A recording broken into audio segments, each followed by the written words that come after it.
Vamos a Tito capítulo 2 y vamos a leer los versículos 11 y 12. Tito capítulo 2, versículos 11 y 12. Nuestra exposición se me ha asignado hablar sobre el cristiano piadoso desde una perspectiva teológica. Así que no va a ser una exposición expositiva, valga la redundancia, de este texto. Pero queremos empezar leyendo las Escrituras. Tito capítulo 2, versículos 11 y 12. Porque la gracia de Dios se ha manifestado para salvación a todos los hombres, enseñándonos que, renunciando a la impiedad y a los deseos mundanos, vivamos en este siglo sobria, justa y piadosamente. Vamos a orar. Padre nuestro que estás en los cielos, nosotros tenemos la convicción de que estamos aquí en tu presencia y queremos que tú alimentes nuestras almas. Señor, nosotros estamos admirados ante ti, oh Dios. Tú que eres el verdadero Avengers, que vence todas las cosas, que estás por encima de todo cuanto hay. Es a ti a quien alabamos y adoramos. Pero queremos, oh Señor, ser creyentes piadosos. Y te pedimos que tú nos enseñes tu palabra y que tu Espíritu Santo la implante en nuestros corazones y que nos capacites para vivir a la luz de ella. En el nombre de Cristo oramos. Amén. Amén. Cuando el equipo de atletismo de Gran Bretaña llegó el 4 de mayo a las octavas Olimpiadas en el año 1924, tenían más incertidumbres que certezas. 4 meses antes se le habían llegado cómo serían las eliminatorias. Y todo el mundo estaba muy contento.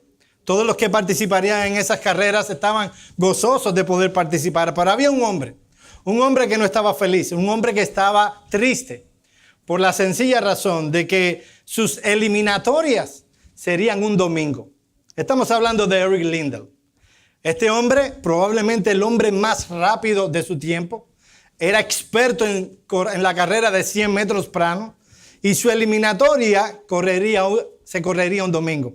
Así que este hombre, que era cristiano, hijo de misioneros escoceses en la China, tomó la determinación de no correr las Olimpiadas. Imagínense ustedes, este hombre había pasado 4 años esforzándose, trabajando para tener como meta ganar la medalla de oro en los Juegos Olímpicos del año 1924. Y ahora el hombre más rápido del mundo estaba decidiendo no correrla. Lo que le cayó encima. Los que han visto Carreras de Fuego tiene sus diferencias con la historia, es una película. Pero lo que le cayó encima a este hombre fue tremendo. Eres un tonto. Es un solo domingo. Corre y arrepiéntete. ¡Qué terco eres! Eres cabezón, así decimos en mi país. No oyes razones. Los demás corredores son cristianos. Ellos correrán. Es solo un domingo.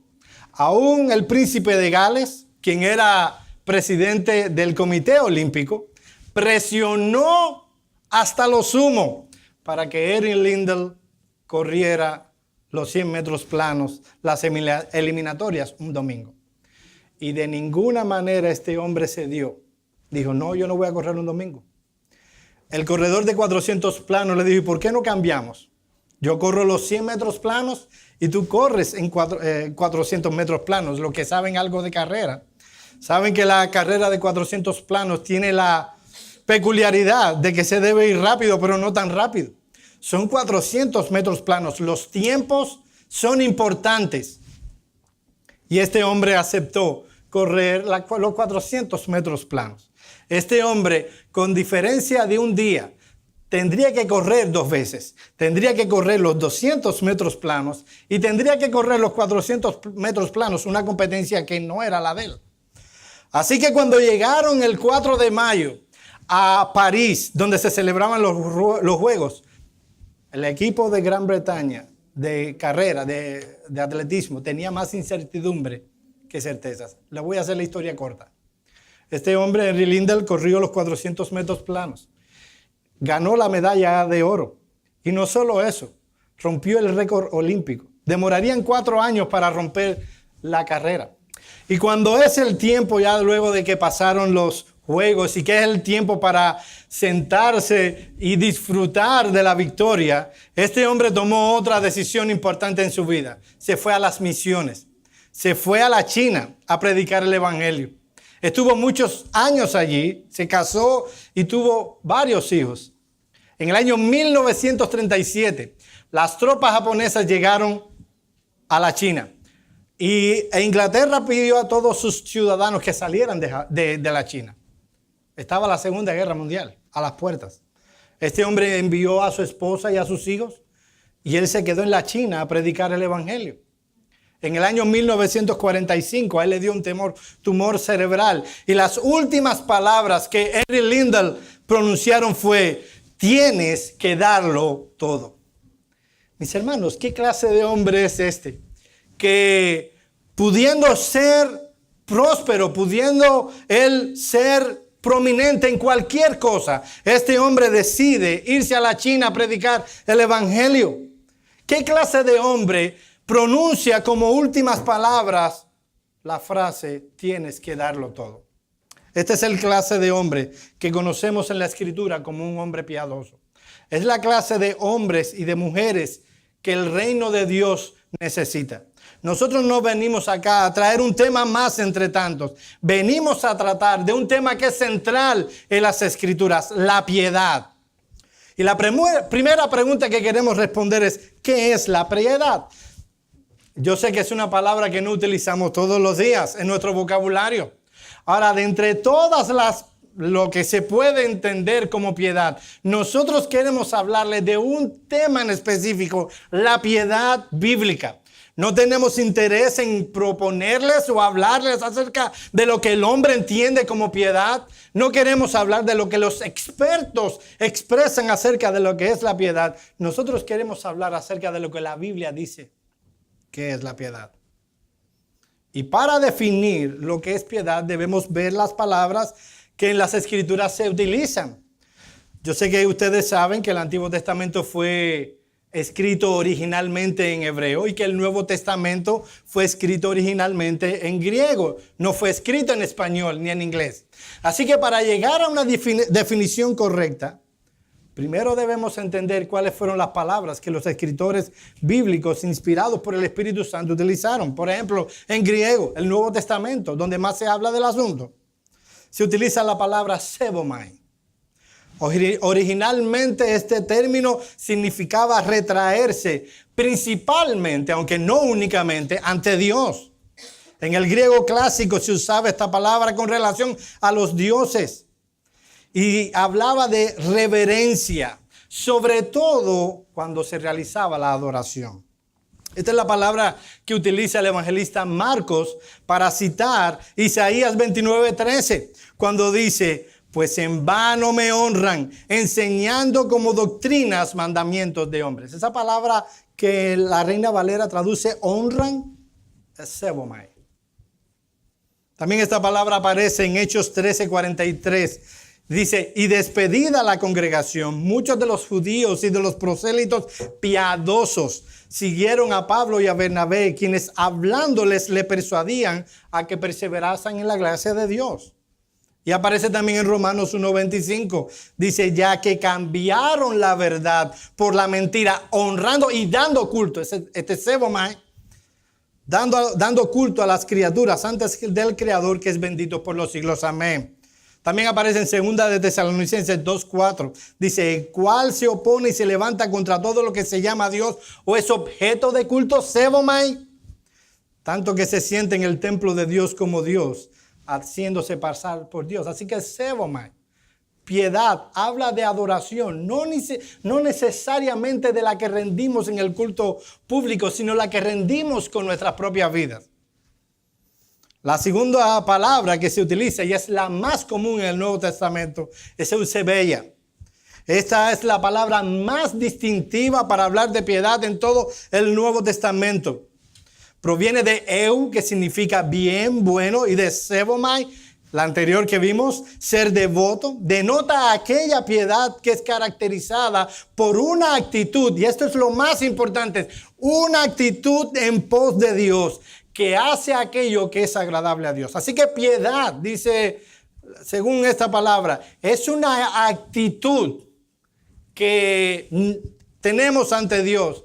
Y por esa actitud nosotros hacemos las cosas que son agradables a Dios.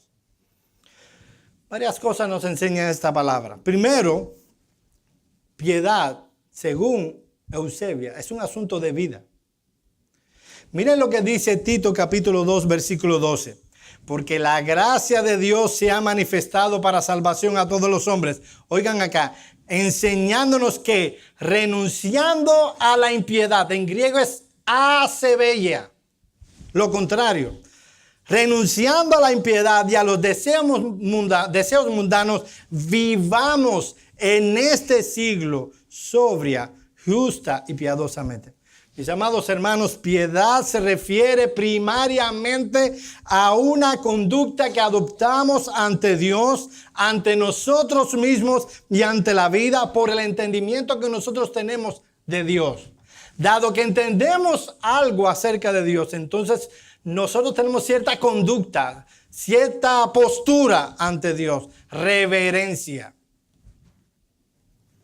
Por ejemplo, en 2 de Pedro, capítulo 3, versículo 11 dice, oigan este texto, pero el día del Señor vendrá como ladrón en la noche, en el cual los cielos pasarán con gran estruendo y los elementos ardiendo serán deshechos y la tierra y las obras que en ellas hay serán quemadas. Hablando de cómo Dios va a purificar su creación, destruyéndola, la purifica.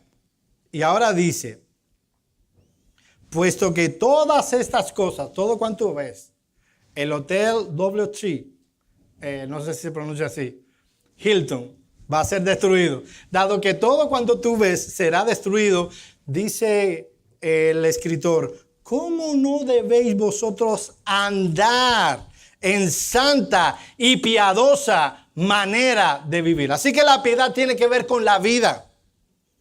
Dice Bridges, la piedad cubre la totalidad de la vida. Nada queda fuera. Dios es el centro de sus pensamientos y sus deberes más ordinarios los lleva a cabo teniendo por objetivo la gloria de Dios. El piadoso, dado que tiene cierta postura ante Dios, tiene un solo objetivo: la gloria de Dios en su vida. 1 Timoteo 2, 1 y 2 dice, exhorto ante todo a que se hagan rogativas, oraciones, peticiones y acciones de gracias por todos los hombres, por los reyes y por los que están en eminencia. Mira esto, para que vivamos quieta y reposadamente en toda piedad y honestidad.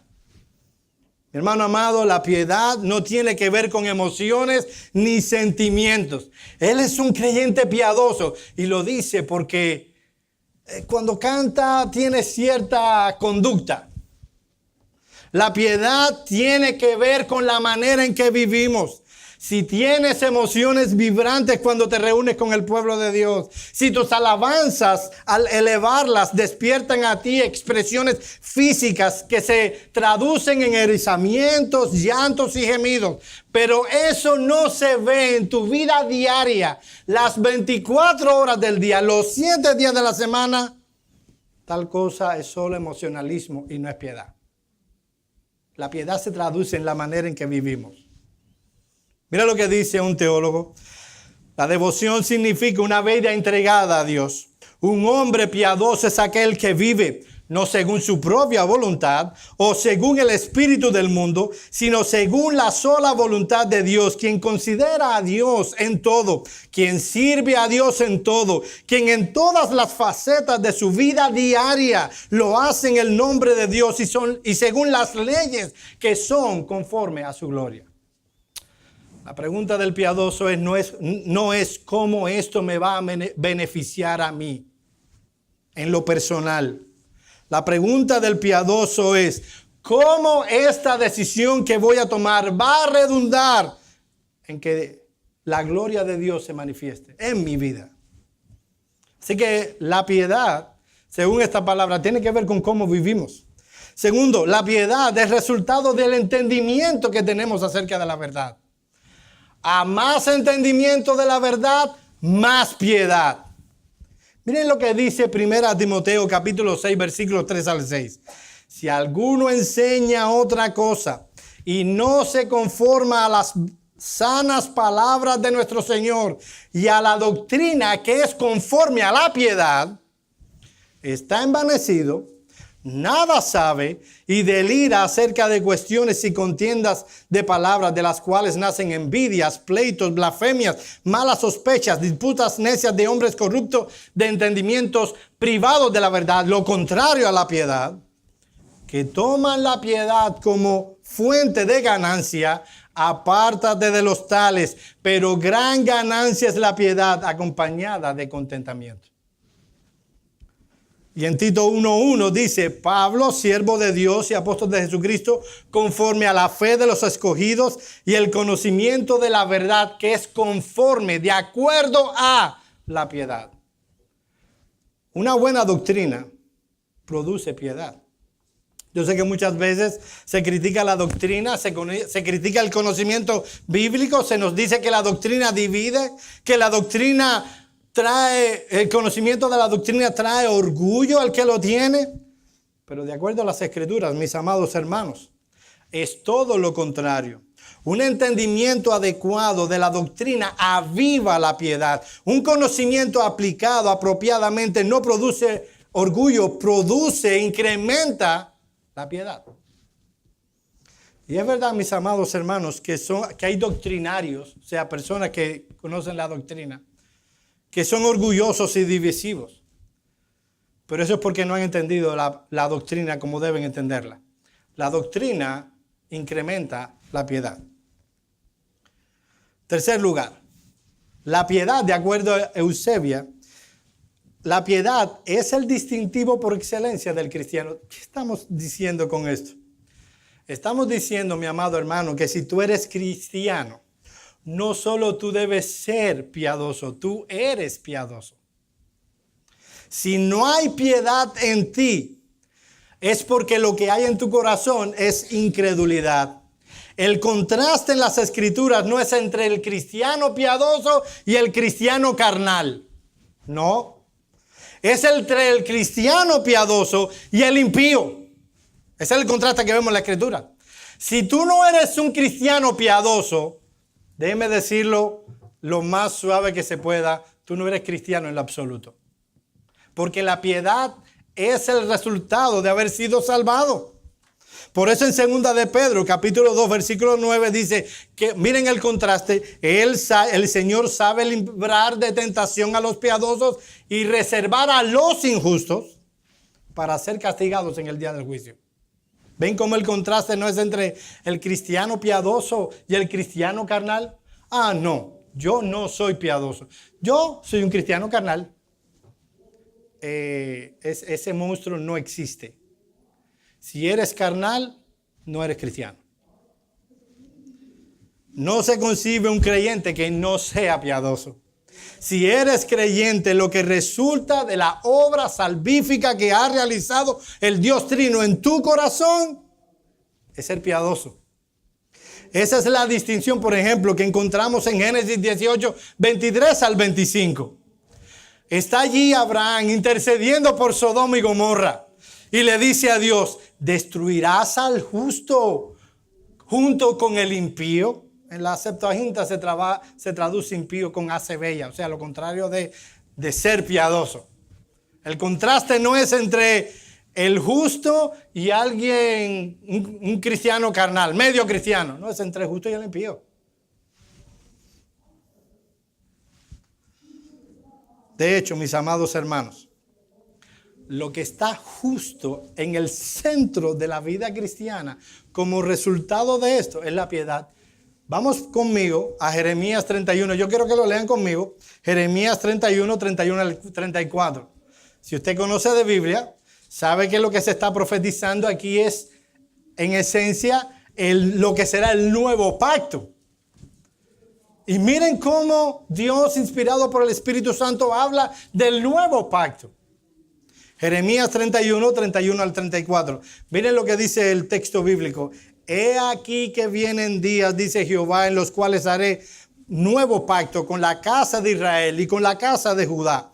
No como el pacto que hice con sus padres el día que tomé su mano para sacarlos de la tierra de Egipto. Porque ellos invalidaron mi pacto, aunque yo fui un marido para ellos, dice Jehová. Pero este es el pacto que haré con la casa de Israel después de aquellos días, dice Jehová. Daré mi ley en su mente y la escribiré en su corazón. Y yo seré a ellos por Dios y ellos me serán por pueblo. Y no enseñará más a ninguno a su prójimo ni ninguno a su hermano diciendo, conoce a Jehová, porque todos me conocerán, desde el más pequeño hasta el más grande, dice Jehová, porque perdonaré la maldad de ellos y no me acordaré de sus pecados. Dice que va a poner la ley en la mente de aquellos que formen parte del nuevo pacto. Y en el capítulo 32, versículos 38 al 40, se amplía esta gráfica y dice, y me serán por pueblo, y yo seré a ellos por Dios, y les daré un corazón y un camino para que me teman perpetuamente. La palabra que utiliza el escritor bíblico cuando hablan de temer a Dios, la vamos a ver en un momento. Para que me teman perpetuamente, para que tenga bien ellos y sus hijos después de ellos. Y haré con ellos pacto eterno, que no me volveré atrás de hacerles bien. Y pondré mi temor, una palabra que veremos en un momento, en el corazón de ellos, para que no se aparten de mi piedad. Y me alegraré con ellos haciéndoles bien. Y los plantaré en esta tierra en verdad con todo mi corazón y con toda mi alma. Así que la piedad está en el mismo centro de la salvación. Hay una palabra más en griego. Es theosebeia. Viene de theos, que es Dios, y de sebomai, la primera que vimos, que significa reverencia, destacado. Es el sentimiento de asombro y devoción. Es la palabra que se utiliza en 1 Timoteo 2:10, que dice que las mujeres deben vestirse con buenas obras como corresponde a mujeres que profesan piedad. ¿Y qué en hebreo? Y yo sé que esta parte es la más densa, pero ya veremos a las implicaciones de esto. Está en Yirat.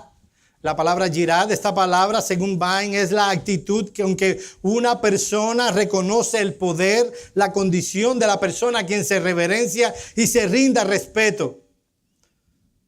Y eso implica un tipo de conducta como corresponde, como consecuencia de esa reverencia. Es la palabra que se utiliza en Proverbios 28:14. Bienaventurado el hombre que siempre teme.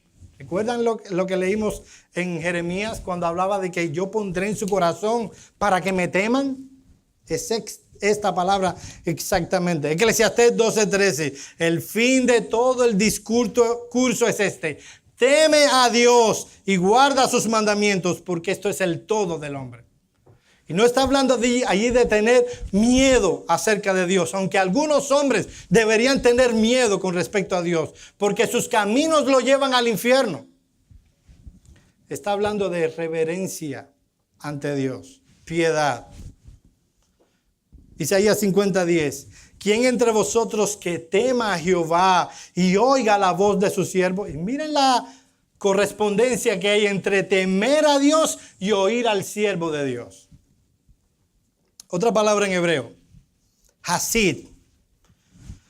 Es una palabra que tiene, por un lado, la connotación de alguien que es apartado, pero que ha sido apartado y que a la vez esta persona es reverente y devota a Dios. Es la palabra que utiliza el escritor en Deuteronomio 33:8.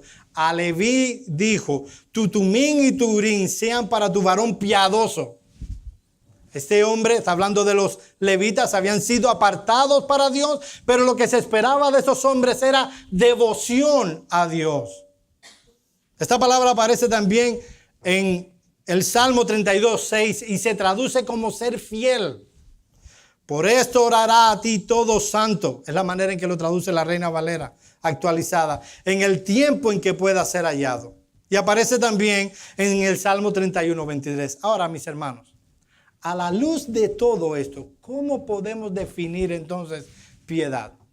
Y varias definiciones se han presentado. Por ejemplo, Calvino definía piedad de la siguiente manera: pietas designa la actitud correcta del hombre hacia Dios. Es esa actitud que incluye conocimiento verdadero, adoración sincera, fe salvífica, temor filial, sumisión devota y amor reverencial. Decía que es eso que era pietas.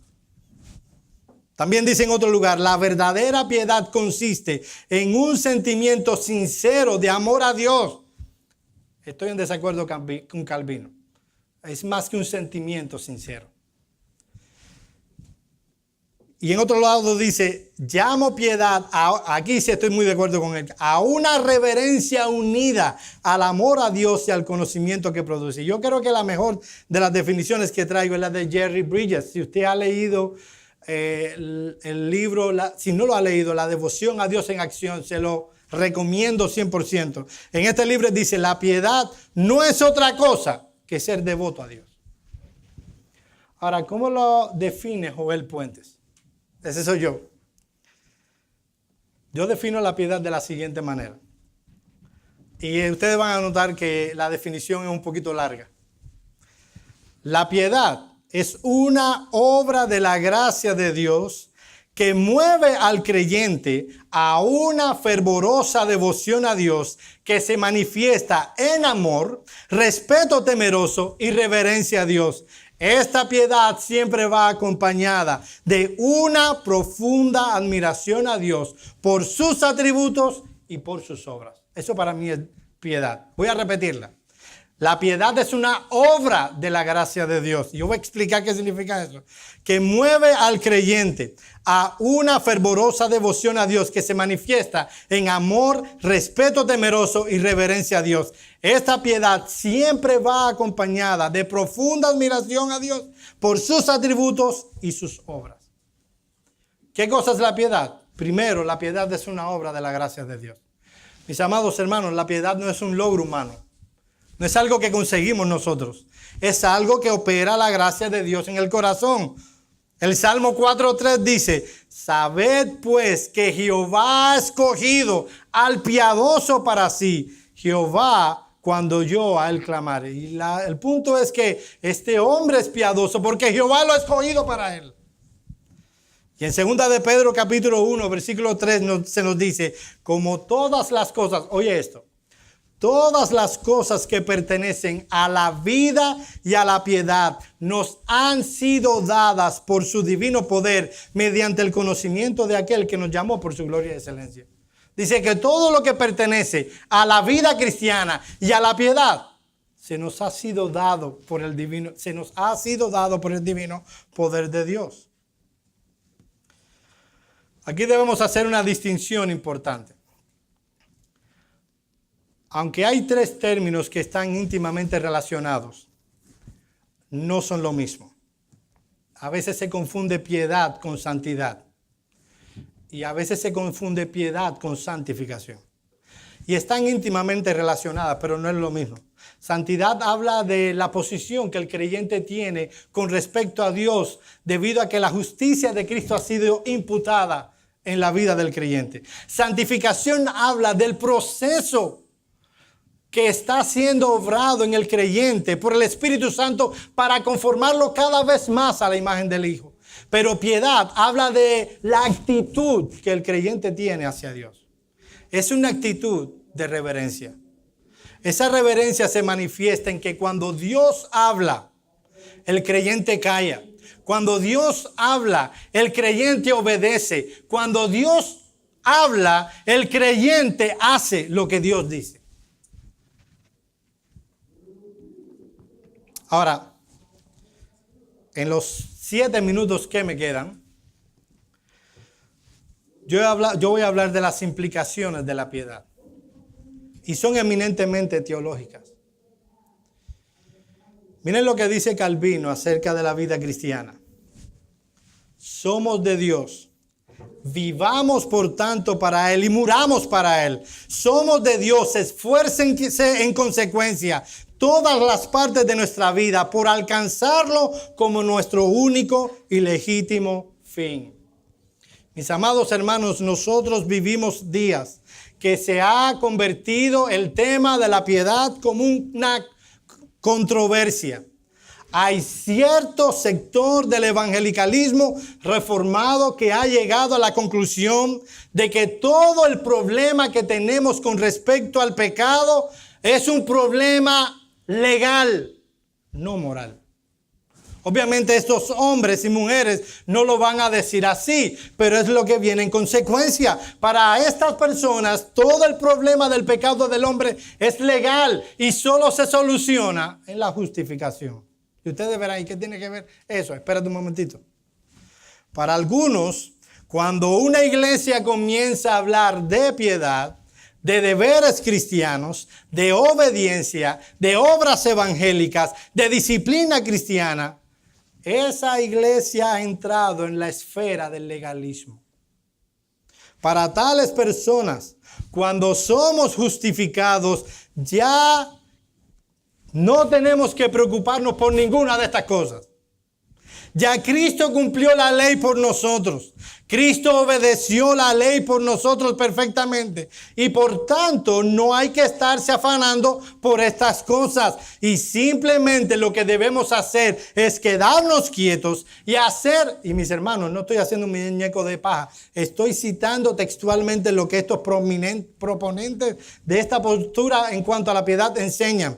Todo lo que debemos hacer es estarnos quietos y hacer un ejercicio mental, recordándonos el evangelio y pensando en la obra de Cristo. Ya.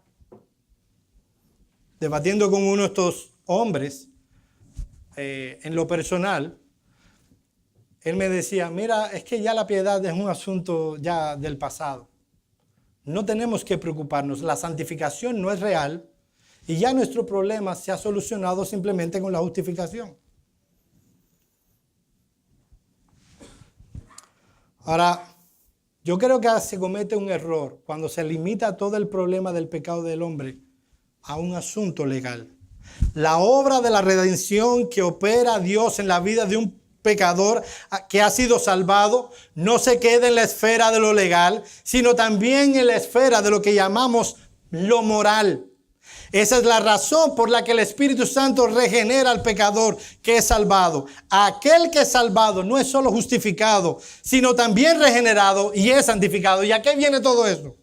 Mis amados hermanos, que cuando el pastor Eric traiga la parte práctica acerca de lo que es la piedad cristiana y les enseñe a ustedes cómo un creyente piadoso puede incrementar su piedad, lo que él estará defendiendo es la postura bíblica con respecto a la cómo Cristo solucionó el problema del pecado. Él solucionó el problema legal y moralmente. Al haber regenerado al creyente, nosotros podemos hoy hablarles a ustedes, deben ser piadosos, deben usar las disciplinas espirituales para procurar la piedad.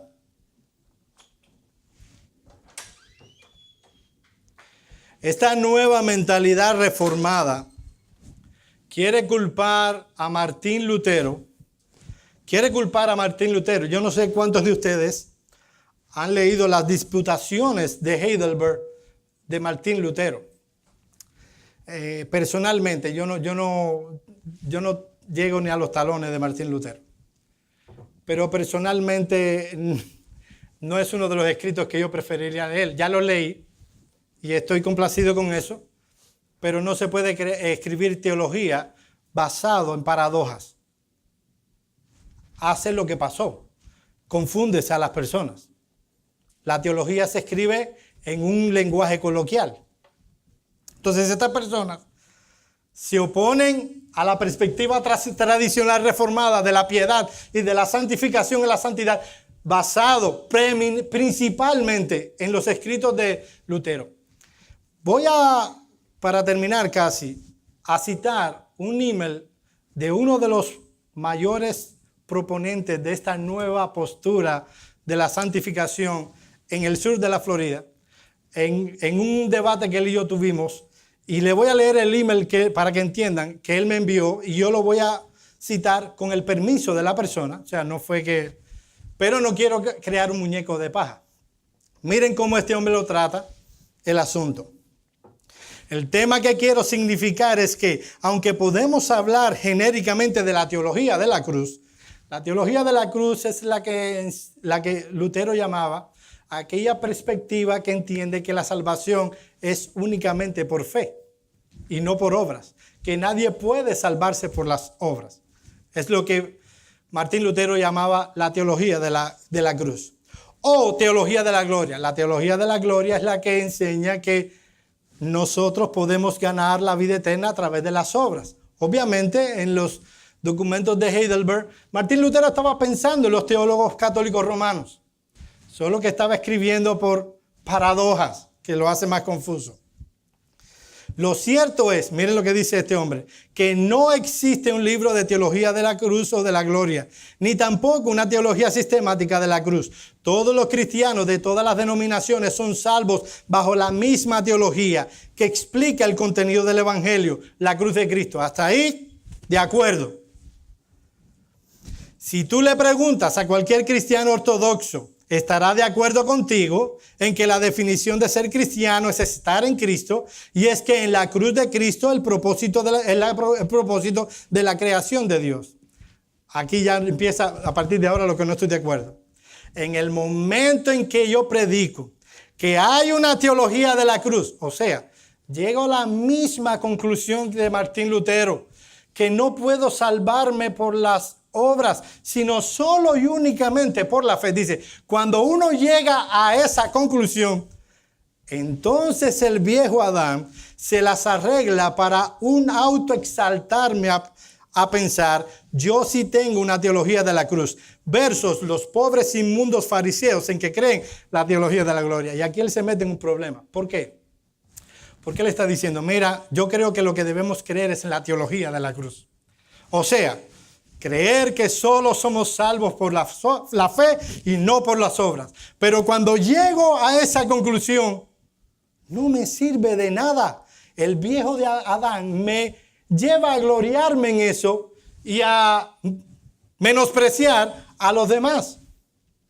Dice él, eso no fue lo que los reformadores ni tampoco Lutero enseñaron. Lo que estamos hablando no es de la teología de la cruz, sino ser un teólogo de la cruz. Oigan esto, todos sin excepción somos teólogos de la gloria, porque buscamos nuestra propia gloria todo el tiempo. ¿Qué es lo que está diciendo él? Que no podemos dedicarnos, y yo se lo voy a explicar para no tampoco hacerlo tan largo, no podemos dedicarnos a cultivar la piedad, porque todo cuanto hacemos, aún eso, lo hacemos para nuestra propia gloria. Que nunca, nadie jamás podrá realizar una obra para la gloria de Dios. Que no podremos, y estoy citando otra parte de la discusión con él, que no podremos por ningún lado, ni en ningún momento, cumplir un mandamiento ni un segundo, porque cada vez que hagamos algo bueno, un creyente regenerado lo hará para su propia gloria y no para la gloria de Dios. ¿Y cuál es la conclusión de él? En nuestro estado, él da 4 conclusiones. En nuestro estado normal, que nuestro estado normal es ser teólogos de la gloria. O sea, siempre vivir para nuestra propia gloria. Nunca podremos vivir para la gloria de Dios. Segundo, que eso no tiene cura permanentemente del lado del sol. Pero que en mi desesperación hay una buena noticia, la cruz. Y yo voy a explicar lo que él entiende por eso.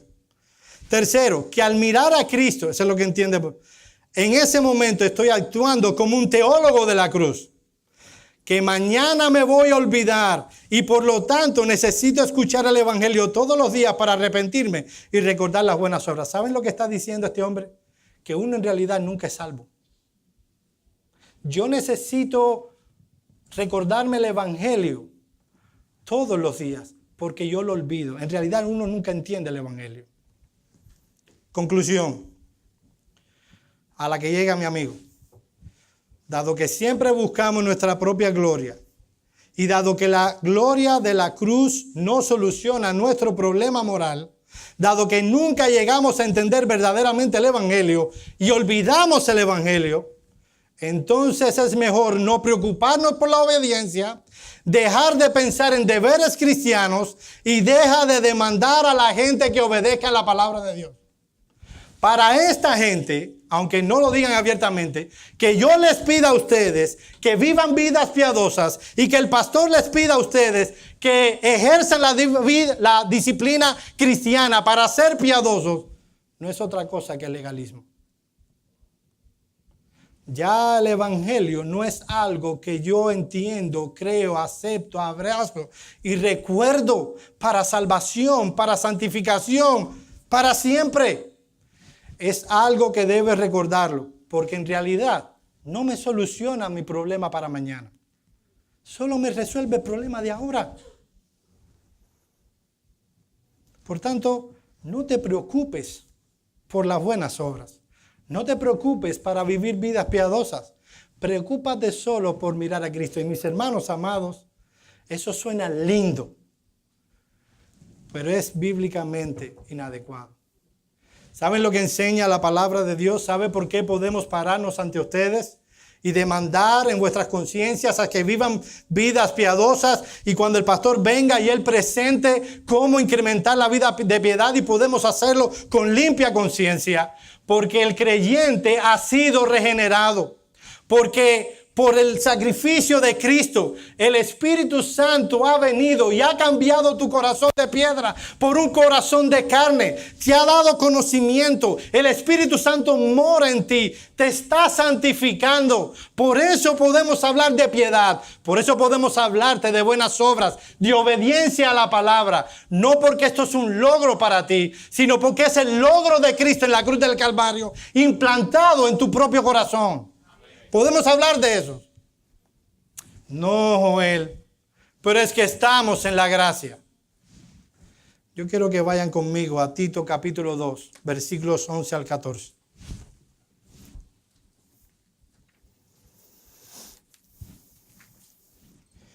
Y veamos lo que la gracia nos enseña. Tito 2, 11 al 14. Mis amados hermanos, este es el evangelio. Esto es parte del evangelio. Porque la gracia de Dios se ha manifestado a todos los hombres. Esa gracia es Cristo Jesús.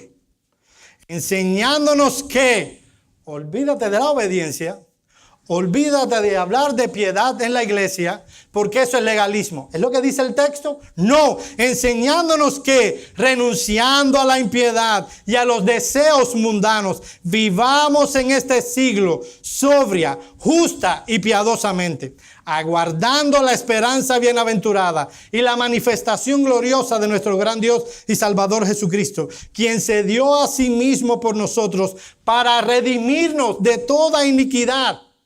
¿Viste? Hemos sido redimidos de toda iniquidad. Para que miremos a Cristo constantemente. Y dice el texto, y purificar para sí un pueblo propio, celoso de buenas obras. Esto habla, exhorta y reprende con toda autoridad. Que nadie te menosprecie. Podemos hablar de piedad.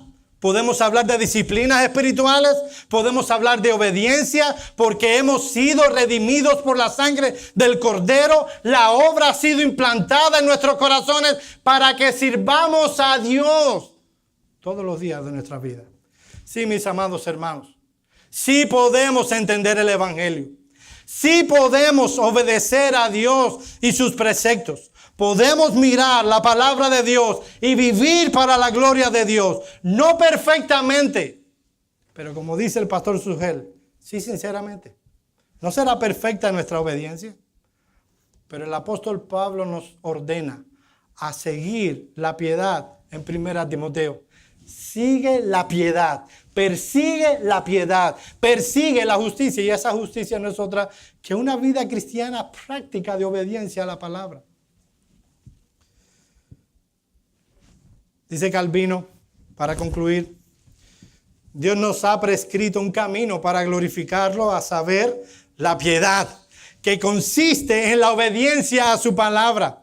El que traspasa estos límites no se ocupa de honrar a Dios, sino más bien de deshonrarlo. Hermano amado, la iglesia de nuestros días necesita de hombres y de mujeres que se paren como Henry Lindell, a pesar de la presión, a pesar de las circunstancias que le rodean, y obedecer a Dios, porque hemos sido salvados por gracia. ¿No es eso lo que dice Efesios 2:10?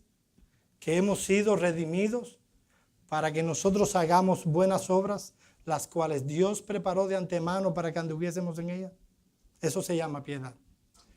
Dios quiera que empiece en Miami una revolución cristiana. A lo mejor revolución cristiana no van juntos. Un cambio en nuestra ciudad. Porque hay un grupo de hombres y de mujeres aquí que están dispuestos a vivir todos los días para la gloria de Dios. Vamos a orar.